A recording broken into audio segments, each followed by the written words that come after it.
Eluru MP పుట్టా మహేష్ యాదవ్ గారి మీద media మాధ్యమాల్లో వచ్చిన కొన్ని కథనాలు బేస్ చేసుకుని తెలుగుదేశం పార్టీ అధిష్టానం పుట్టా మహేష్ యాదవ్ గారిని పార్టీ కార్యకలాపాలు దూరంగా ఉండమని ఆదేశించడం జరిగింది. అదేవిధంగా మీడియాలో వచ్చిన అలిగేషన్స్ అన్నిటి మీద కూడా పార్టీ అధిష్టానం పుట్టా మహేష్ యాదవ్ గారిని వివరణ కోరింది. 5 days లో వివరణ ఇవ్వమని అడిగింది. మహేష్ యాదవ్ గారు వివరణ ఇచ్చిన తర్వాత ఒకవేళ ఆయన తప్పు చేస్తుంటే ఖచ్చితంగా పార్టీ సరైన చర్యలు తీసుకుంటుంది, సరైన యాక్షన్ తీసుకుంటుంది. దానిలో ఎటువంటి బేసిసాలకు పోయేది లేదు. తెలుగుదేశం పార్టీ స్టాండ్ చాలా క్లియర్ గా ఉంది. డ్రగ్స్ కి వ్యతిరేకంగా తెలుగుదేశం పార్టీ పోరాడుతుంది. ఒకవేళ ఆయన డ్రగ్స్ కేసులు ఇన్వాల్వ్ అయ్యి ఆయన నిజంగానే తప్పు చేశారంటే పార్టీ అధిష్టానం సరైన చర్యలు తీసుకుంటుంది నేను బలంగా నమ్ముతున్నాను. వైఎస్ఆర్ కాంగ్రెస్ పార్టీలో ఏదో కొండందో విక్కు ఎలకను పట్టినట్టుగా దీనిలో విష ప్రచారం చేసే ప్రయత్నం చేస్తున్నారు. 2019 నుంచి 2024 వరకు ఆంధ్రప్రదేశ్ రాష్ట్రంలో గంజాయిని పెంచి పోషించిన ప్రభుత్వం వైఎస్ఆర్ కాంగ్రెస్ పార్టీ ప్రభుత్వం. ఆనాడు 2019 నుంచి 2024 వరకు యావత్ భారతదేశమే కాకుండా విదేశాలకు కూడా ఎగుమతి చేసిన దరిద్రమైన ప్రభుత్వం వైఎస్ఆర్ కాంగ్రెస్ పార్టీ ప్రభుత్వం.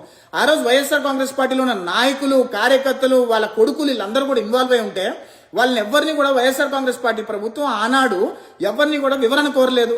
కనీసం వాళ్ళని పార్టీ కార్యకలాపాలు దూరంగా ఉండమని కూడా చెప్పలేదు. ఎంతో మంది అరెస్ట్ అయ్యారు, ఎంతో మంది జైలుకి వెళ్లారు.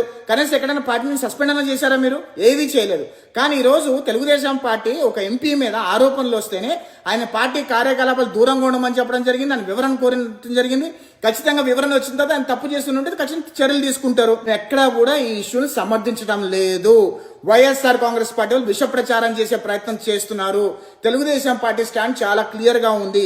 ఆయన తప్పు చేస్తే ఆయన మీద చర్యలు తప్పకుండా తీసుకుంటుంది తెలుగుదేశం పార్టీ అనే విషయం ఆంధ్రప్రదేశ్ రాష్ట్ర ప్రజలు తెలియజేసే ప్రయత్నం చేస్తున్నారు. జై హింద్.